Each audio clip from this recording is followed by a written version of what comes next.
So for those of you joining as attendees, welcome. Thank you for coming in. I'll just direct your attention to at the bottom of your Zoom screen, there is both a Q&A button as well as chat. Just ask that questions go into the Q&A panel.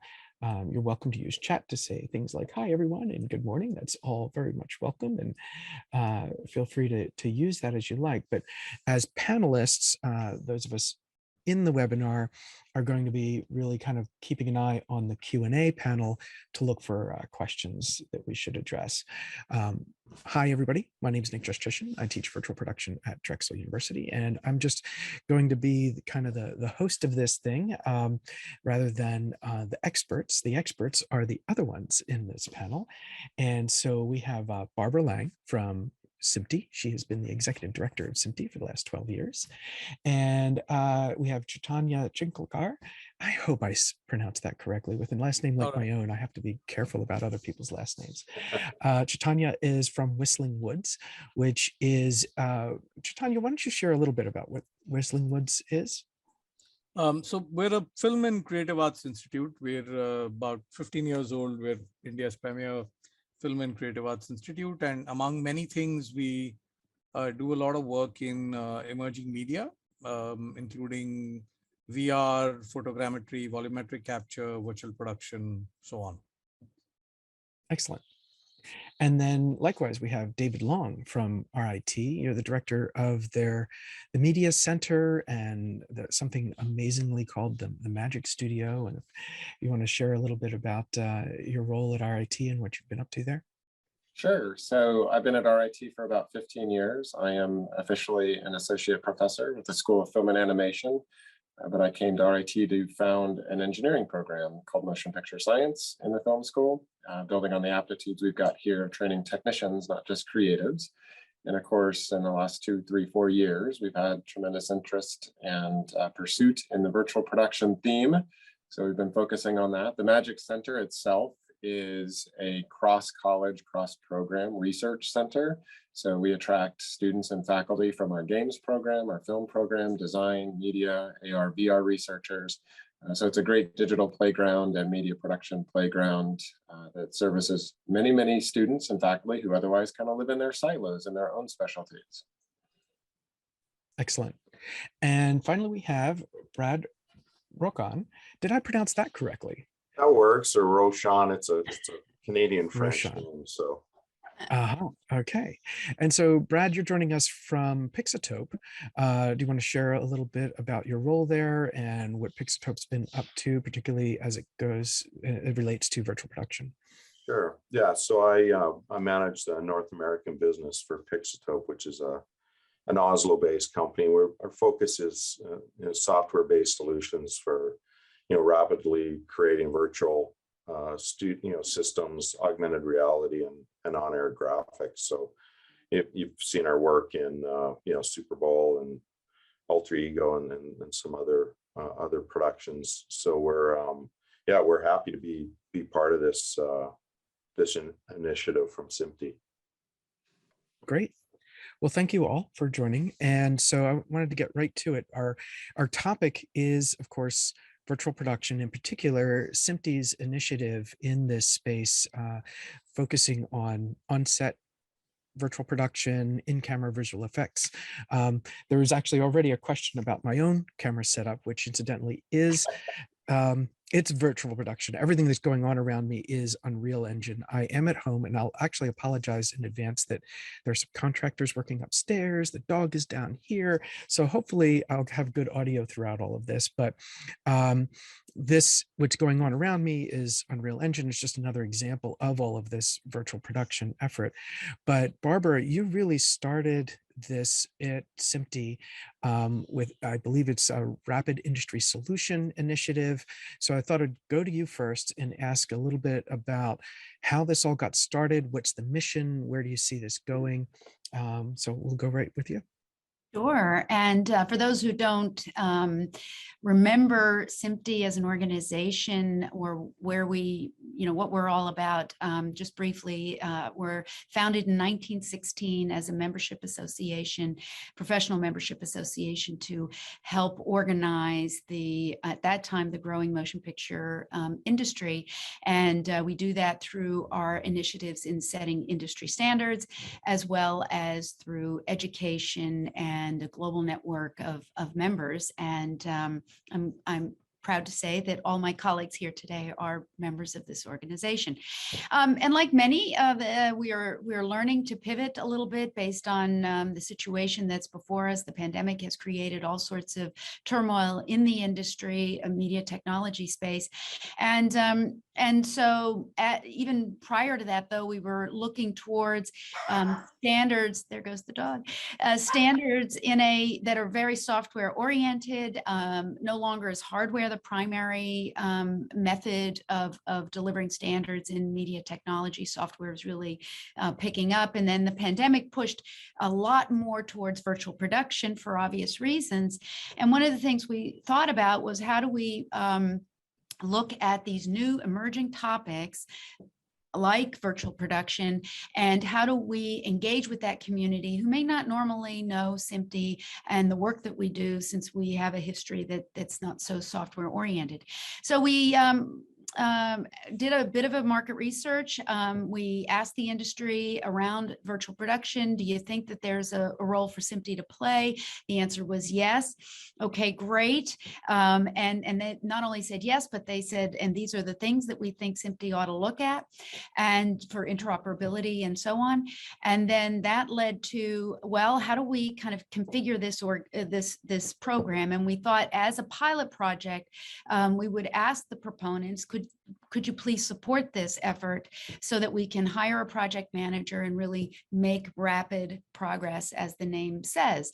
And we were really overwhelmed by the support, showing that the industry felt there is a place for SMPTE to play, there's a role for SMPTE to play, and they would be very happy to support that.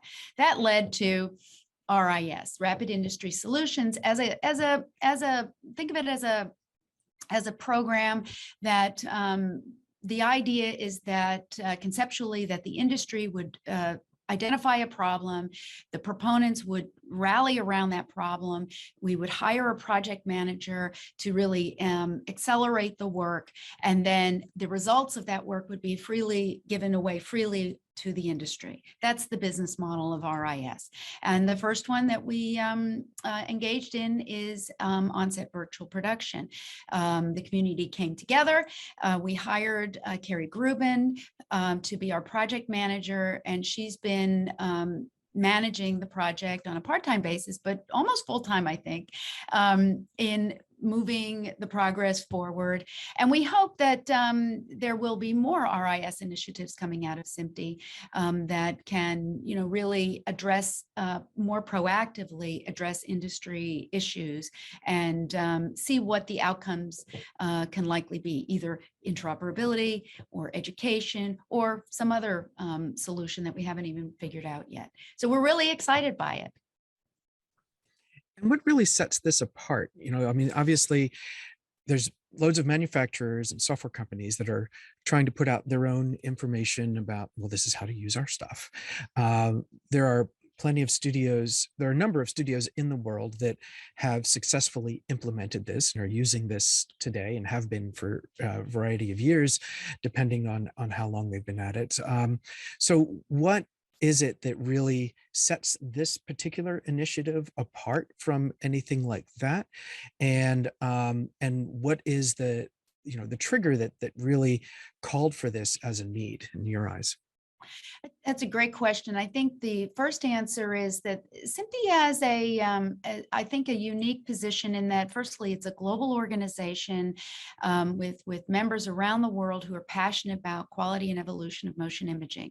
That's what we do. That's what we've been doing since 1916. And no matter where you sit in the world, whether you're in Sydney, Australia, Hong Kong, London, New York, Toronto, LA, all across the world, we have active local sections, and what they do is really educate on the latest technology related to quality motion imaging.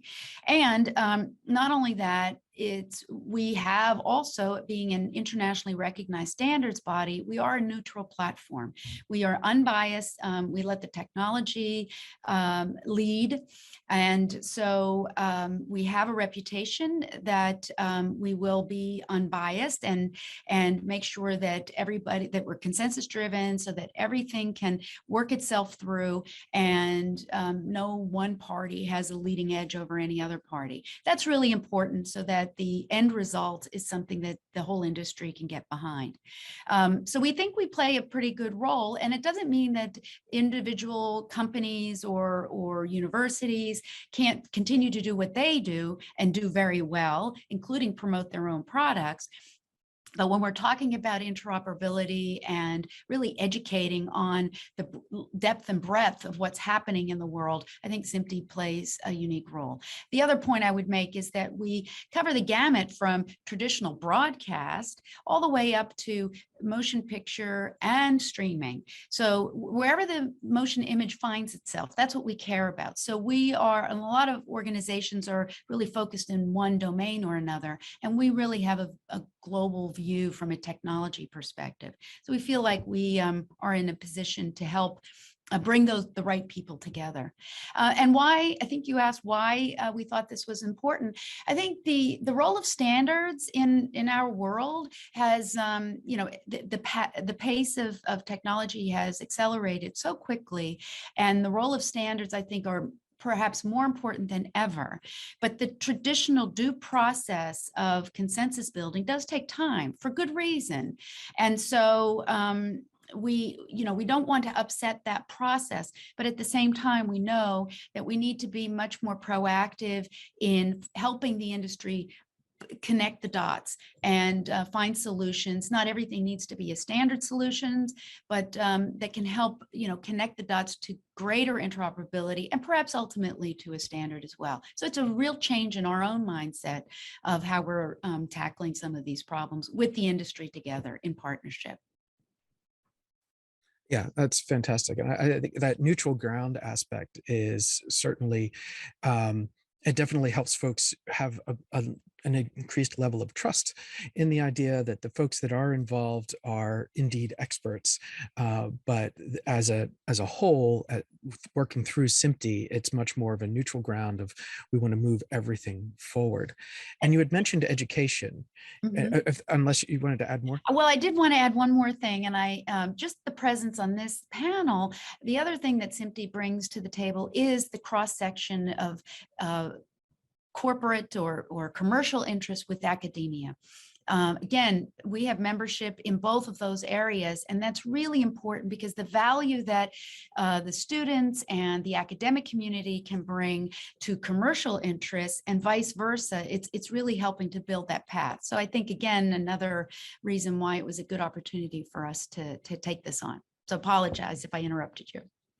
No, that's great. I'm really, again, it's come up a couple of times here that one of the core efforts in this initiative is education. And I can attest that in a lot of the virtual production circles that I've been involved in, a regular obstacle to implementation is simply the availability of folks that actually know what's going on and have used it. That it's rolling out rapidly for relative to other technologies, but at the same time, sometimes the wall that gets hit is not so much the availability of technology, but the availability of folks that know how to wield it. And so not only is this a neutral ground, but education is a big part of the initiative itself, and not just education directed towards universities and students and instructors, but also directed towards industry. And that kind of brings up really the first major piece of output. So this really just got started in this past year in 2021, if I'm not mistaken. Right. And you've already published a wall chart that essentially seeks to document the overall process involved in this on-set virtual production, in-camera visual effects. I know that SMPTE, in addition to the wall chart itself, has put out a YouTube video that has a description of all of that and people that appear on that video are here on our panel. We have David and Chaitanya. And so what I'm going to do is share my screen that actually shows that wall chart. And Dave and Chaitanya, hopefully the screen is coming through clearly. Why don't you share a little bit about, like, this is the two of you together actually co-chair what's called the educators work stream, or the education work stream in this initiative. And this wall chart is a significant piece of output for that. And it's also a bit of a roadmap for what lies ahead. So, why don't you, could one or both of you kind of walk us through what's on this wall chart, how it can be used, what it is intended to be used for.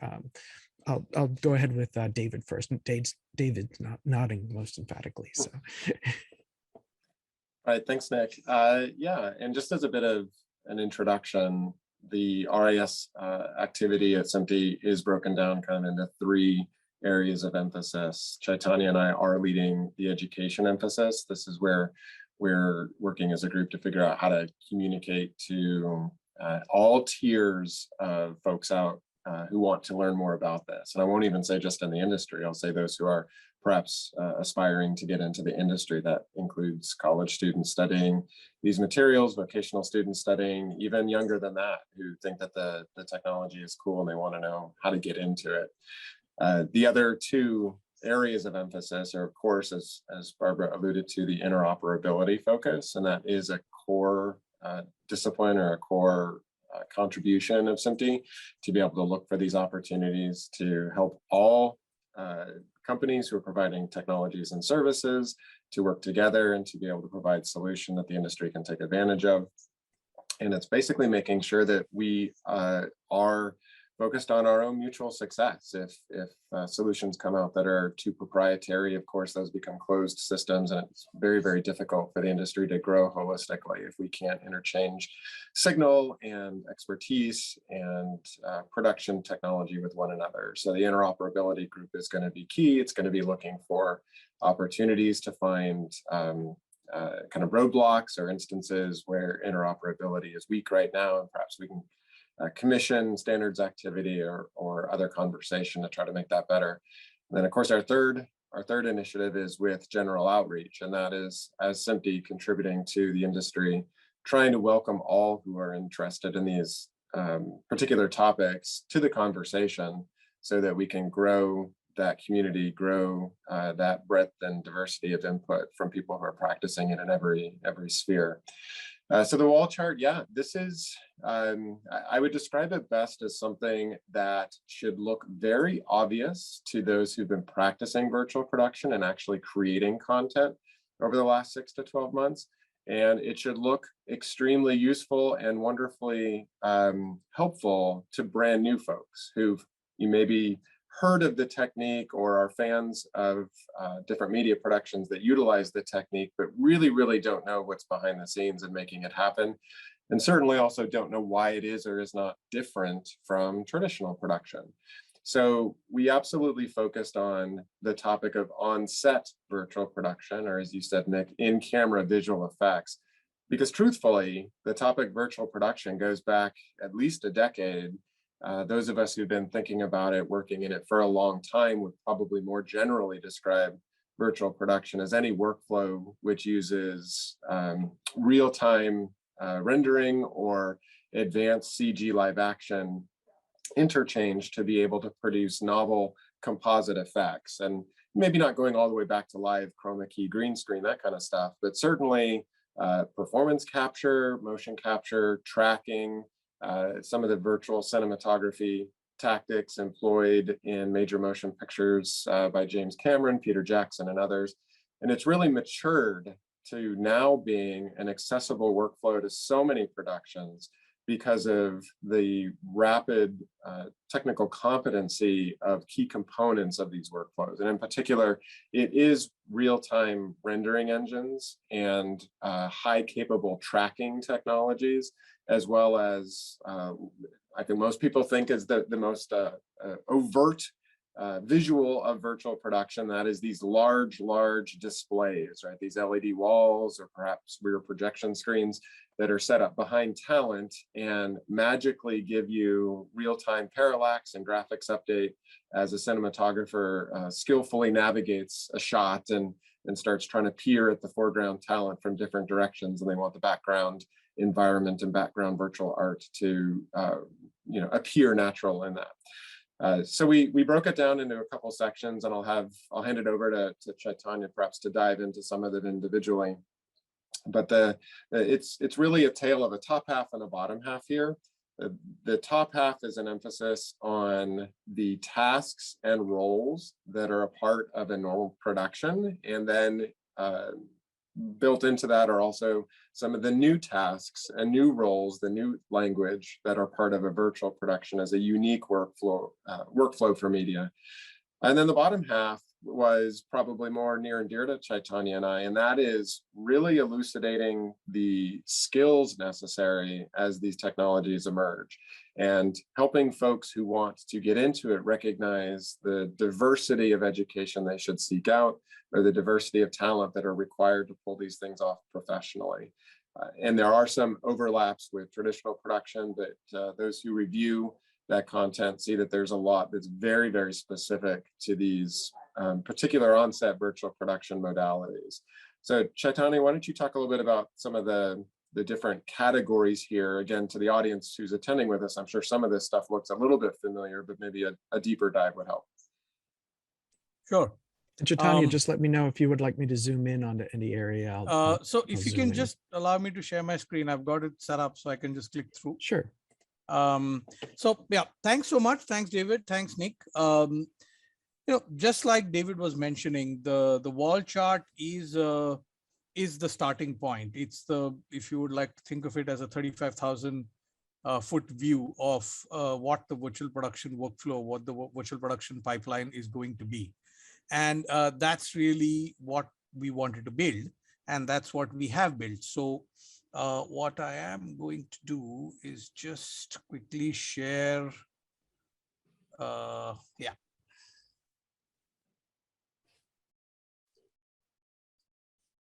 So this is essentially what the virtual production is. Like David mentioned, there's a top half and bottom half, and the top half, as you can see, has many boxes. Now, as the virtual production wall chart starts to expand and starts to develop, and as we start to go deeper into each area, each of these areas will expand more and will actually be a very active, clickable, click-through resource of information, of workflows, of experiences, of videos, of behind the scenes on each of these areas. And what I'd like to do is just quickly take everybody through each of these areas so that we understand what are the various parts of it, right? So first things first, before we get to it, like always, it starts with the creative, right? And nothing happens without the script, nothing happens without the treatment, nothing happens without your prep. And while you're doing this, there is a studio virtual production executive who should be, or for all good productions, will be part of the virtual production pipeline. And then you get down to the dual areas of building your digital assets and managing the data. Now, if you look at your VAD build assets, you're building your digital asset, there's a combination of asset creation, environment capture, motion capture, volumetric capture, right? And then these are then assembled, and you apply you apply lighting, you apply virtual cameras, you apply visual scouting on top of this. These are generally supervised by the VAD supervisor. And while this is happening, and so just for any newcomers, sorry, Sure. Chaitanya, but for newcomers, what's the VAD acronym stand for? Visual asset. Sorry, David, you want to help me on this one? I think, isn't it virtual art department? Virtual art department, yeah. Virtual art art department, right. And so while this is going on, there's a lot of data that's coming up, and that data needs to start being managed. So you have to have almost as large and as crucial a data management team. Once you've kind of got down to capturing of your your data and the managing the data, then you get down to on-set virtual production. Now, between capturing data, managing data, and getting onto on-set production, there is the virtual production supervisor, who's really the linchpin, who's the crucial cog in the wheel. And it's not, you can never have a virtual production supervisor who's overqualified. And that's really something that's important. Now, as we get down to on-set virtual production, then you see the various areas. So whether it's color management, playback, tracking, so object motion and camera tracking, your integration between the camera and the LED wall or the back projection screen, you have your lighting control for both visual live action as well as virtual lighting. You have your remote tools that enable you to do this from afar. And obviously you've got your data management. All of these need specific technicians or teams of technicians to manage, and they all need to be kind of synced together. You also have your system engineers, your LED techs, your environment artists, your riggers, who are all working together. And it's really this process that generates your performance. Once you've got down to it, then you get down to the post-production bit. So you do your editorial aspects, you do your sound editorial, add on your visual effects as needed, and then you have your finishing and mastering. So what we have done, so this is, it's a QR code that sits on the wall chart. It will continue to be live and active. So as and when you want, you can just log on to the website and scan it. I think Nick is putting the link of the website in the chat. Yes. The skills and knowledge bar is what David was talking about. So at one end, you have your creative, at the other end, you've got your engineering. But as important as this is also important that the terminology that's being used. And this is something that Movie Labs, we've kind of borrowed heavily from Movie Labs. And because, they were one of the first people to come up with a visual language for media creation for virtual production. And each specific arrow and each specific type of arrow is representative of either content flow or guidance or data movement. So that's the on-set virtual production chart. And these are the bunch of organizations that were responsible for it. So yes, that was it. Hope that was helpful. Yeah, every time I look at this, it never ceases to amaze me how incredibly well thought out, like comprehensive, even just the definitions of the different types of arrows, that all of this information could be gathered into a single graphic is really impressive. Obviously, though, each one of these icons that is an actual process has its own explorations. I think there's something on here about, real world capture or something like that, motion capture, volumetric capture. Each one of these areas is a deep subject area in and of itself. But still, I feel that this is, in a very clear sense, an overarching view of the process. And I think that for folks that are brand new to it, it's a great way for those that are already experienced in the space to illustrate to someone else how they can, basically walk someone else through all of the process. I think that, from seeing behind the scenes of the various productions that have used LED walls and virtual production walls, there's probably just like people seeing green screens, like, oh, just green turns into whatever I want it to. Well, there's a little bit more to it than that. And it's not just that, like, well, you put up a big television screen and all of a sudden you can have anything you want. There's a number of technologies being coordinated at once to make this kind of happen. We've been kind of focusing on the wall chart and the educational aspect of this initiative, but Brad is also here as an industry representative.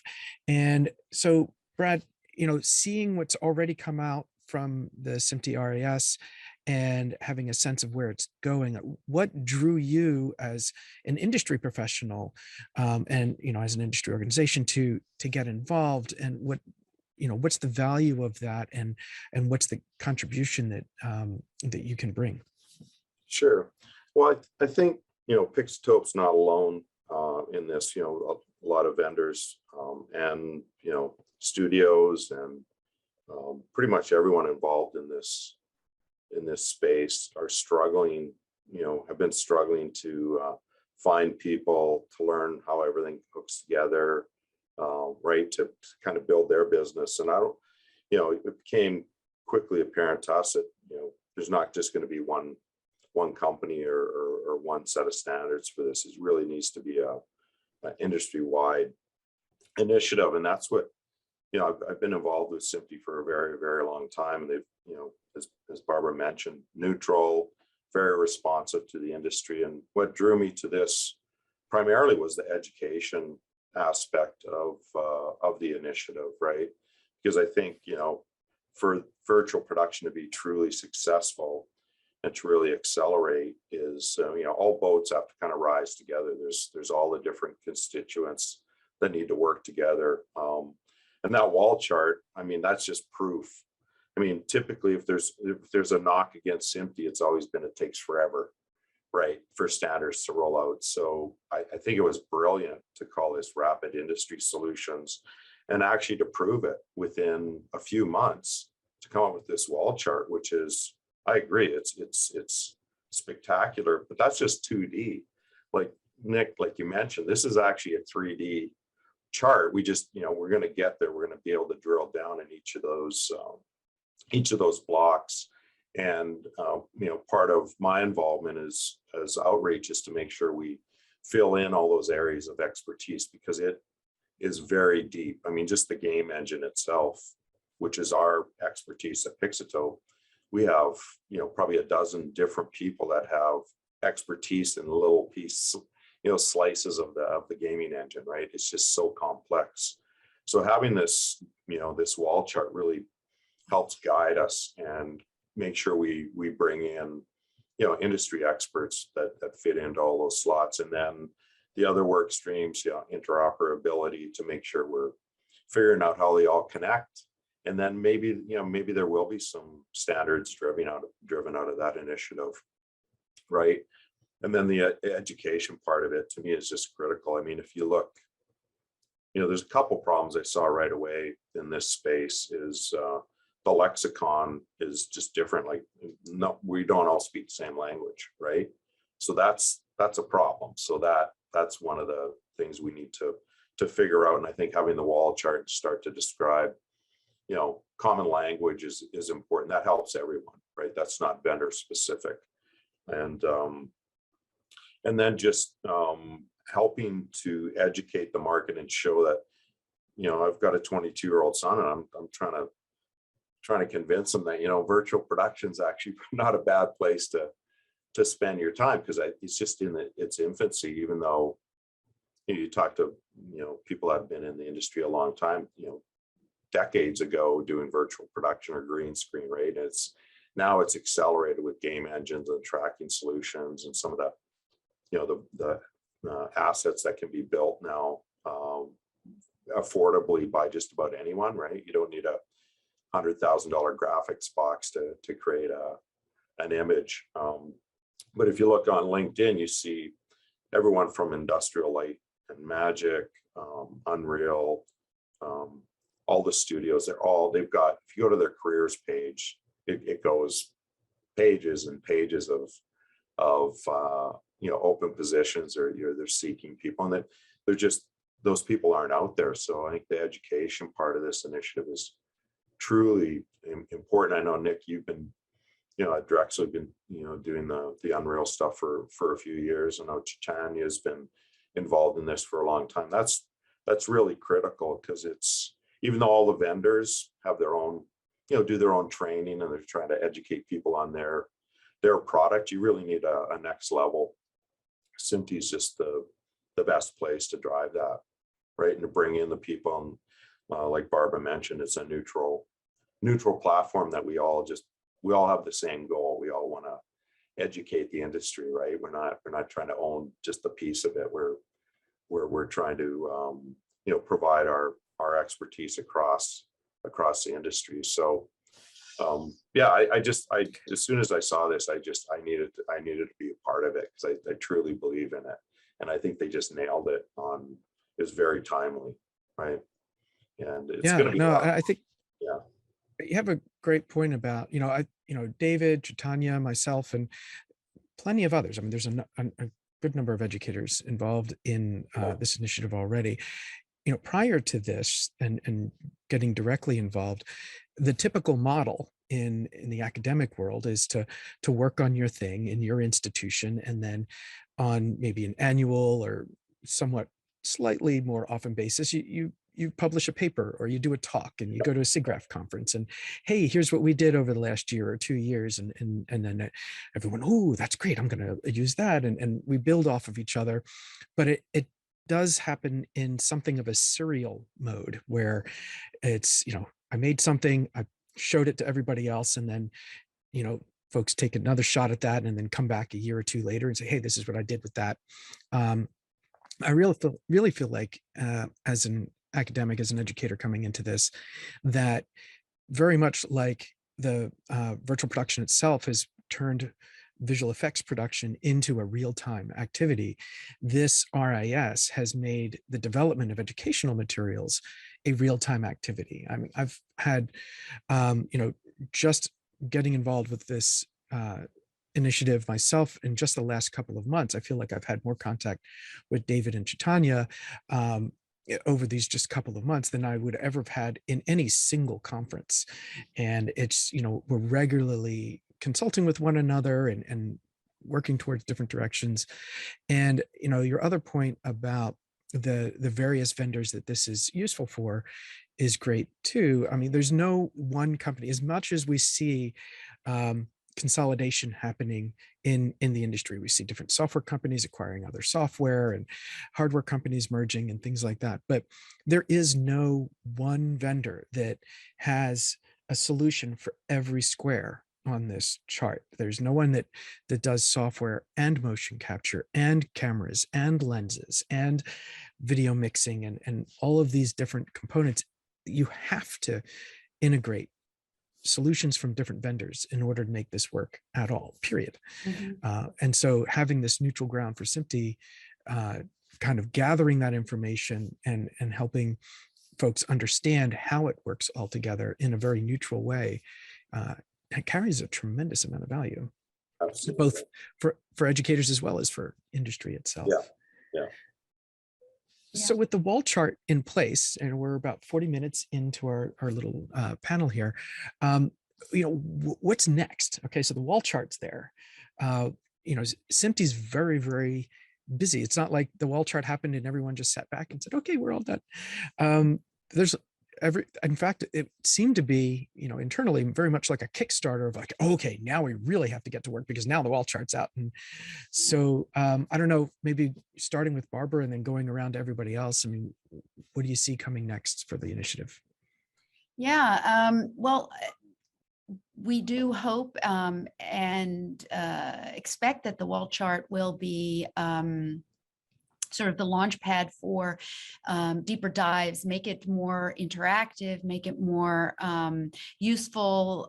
We're already looking at finding education and contact information for each of those different blocks. So if you're interested in any one area, you could click and go and learn more about it. That's kind of what we would like to do in the next period for the wall chart. But the other work streams are working. The interop work stream is taking a look at some very specific topics that would hopefully lead into some standards work. And beyond all of that, within the the SMPTE world of higher level, what does RIS look like? There are a number of ideas coming down the pike that could also, different topics altogether, that could also benefit from a RIS style setup.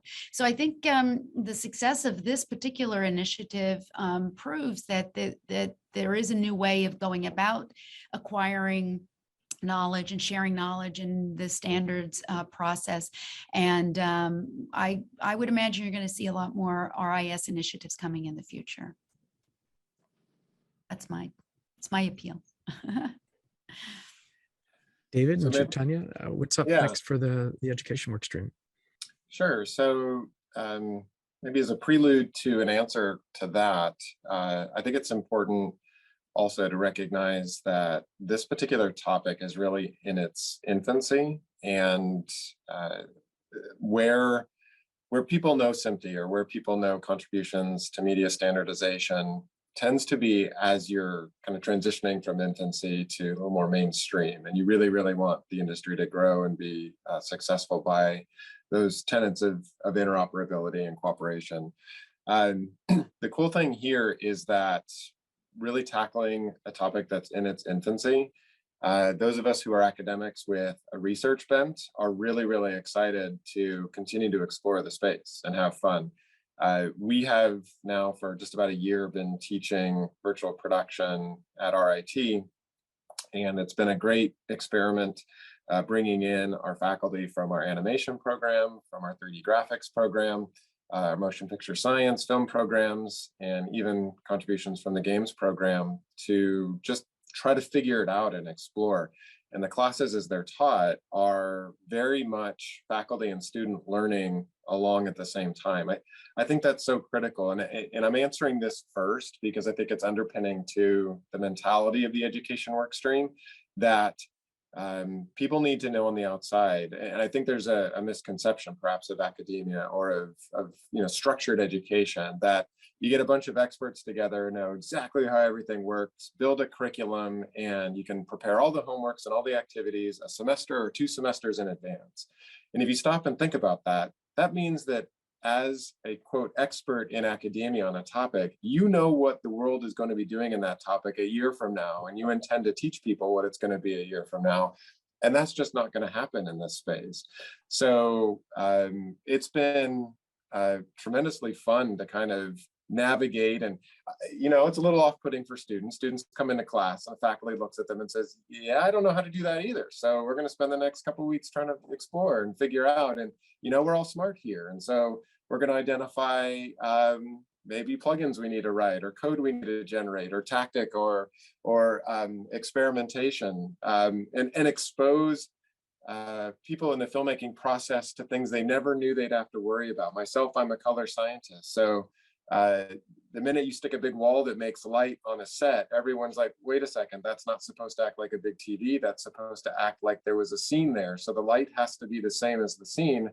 And if the camera's photographing foreground actors and background light, they really should look like they're actually in the same place, colorimetrically, radiometrically, structurally, geometrically. That's super hard to do. And you're learning and breaking it as you go. And so the spirit of the education work stream is really to embrace that discovery amongst academics, that discovery amongst the industry itself, as we all kind of stumble upon, oh, wow, that's cool, that worked. Now, what does it enable? What comes next? And in that spirit, one of the first things we're working carefully on is cultivating, this is kind of funny, cultivating how well our industry thinks it knows how to do all this stuff right now.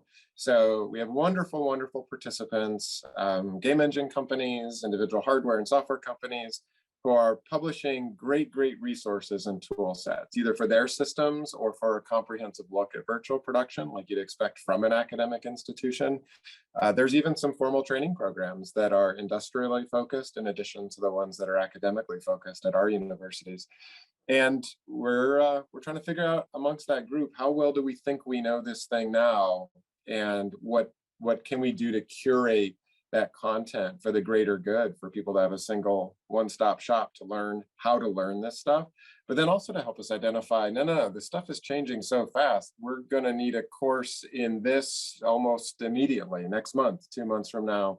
And how can we aggregate the expertise from this RIS collective to stand up that course and to be able to deliver that? I mean, we have representatives from everyone who's anyone in this topic set, and it's super, super critical to have those folks, because they're the ones who are dreaming up what is coming next and are going to be able to work together to figure out how to teach everyone else who wants to use it what's coming down. So that's kind of my take on what's next. I'll hand it off. Chaitanya, maybe you go next.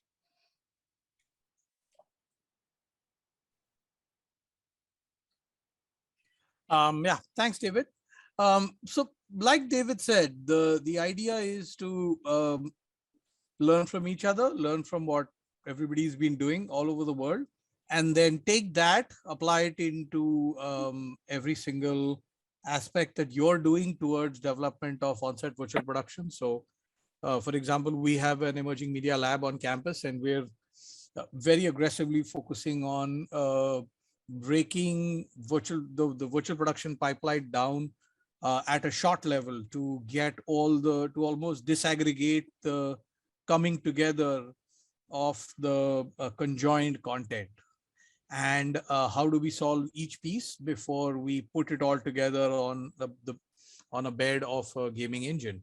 So that's the approach that we're taking, and it's interesting to see the approach that several other labs around the world, several other production facilities are taking to arrive at the same output. So some of them go one way, some of them go the other way, and it's really, really interesting to see how everybody pretty much ends up arriving at a similar output.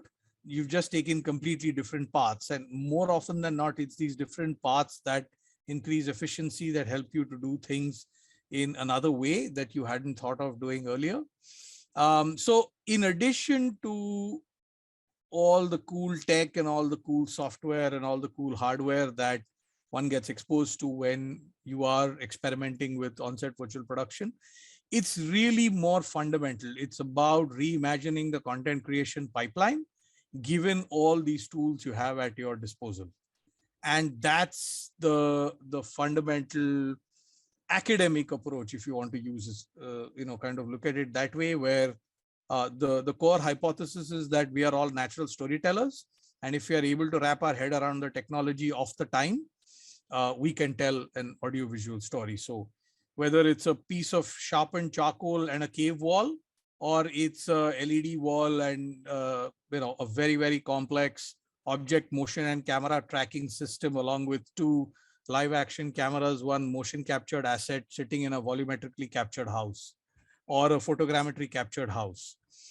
So whether it's either of these two ends, at the end of it, you have to enable the operatives to wrap their head around the technology of the time, and then experiment and experiment and experiment and experiment, applying it to create audiovisual content. So that's kind of the approach that we're taking.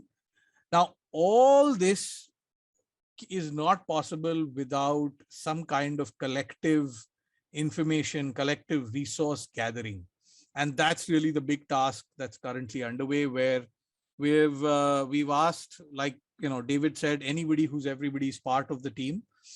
So we've asked them to start sharing any piece of content, any workshop, any program, any video, anything that they believe that they have learned something from. And there is very soon going to be almost like an exhaustive, never-ending database or list of these academic / educational offerings that will go up on the SMPTE RIS page. And people will be able to log in and click through and see what are the educational offerings around, what was the last Q&A that happened where something new was spoken about, what was the last behind the scenes video that was put out. I mentioned, I heard Brad mention Alter Ego. I have a Q&A and an industry masterclass scheduled with my students, with the team of Alter Ego, the executive producer, the Fox studio executive, as well as the technical director and the director. Now, this, I believe, will be invaluable content, at least for the next year, because, who knows, by the end of the next year, there'll be a whole other workflow and a whole other pipeline. So the idea is immediacy. The idea is to capture it, log it, catalog it, get it out there in front of the people as quickly as possible, hence the rapid. And that's really what the education stream's role is going to be over the next year. Thanks. Brad, anything to add? Yeah, I think, we've been talking about this from a SMPTE RIS perspective, but I think one of the things that really excites me about the future is just, I spent last week in New York and visited a bunch of studios, and the excitement at the studio level and on the creative level of how this is all coming together. And a bunch of them actually joined SMPTE because they you know, they see that there's value here, right? And they want to participate. So, I mean, I'm more of an engineering, have an engineering background.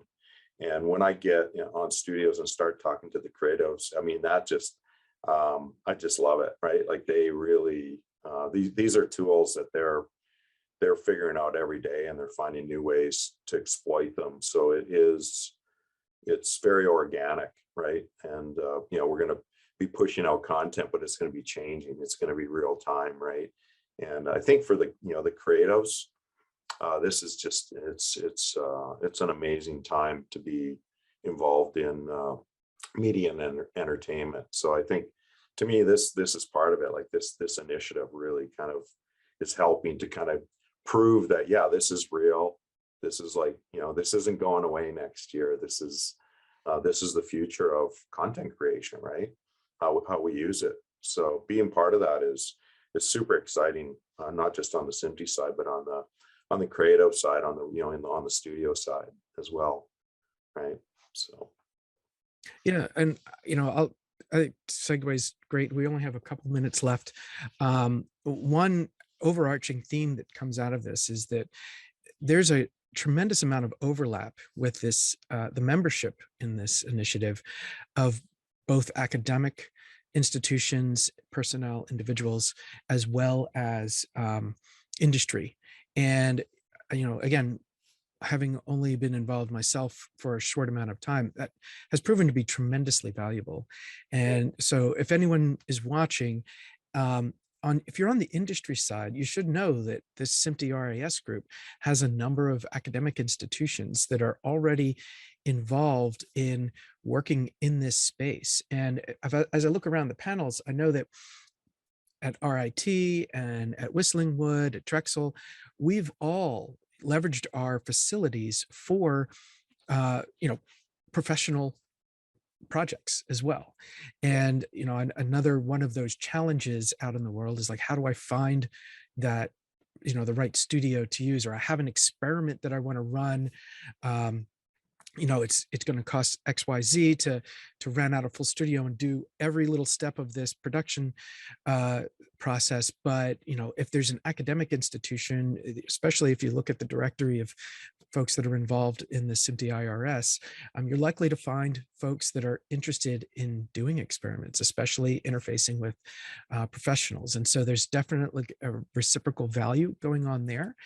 And that leads to the fact that there's a very reciprocal value in getting involved in the initiative itself. This is not a static group at this point. It hasn't been closed off.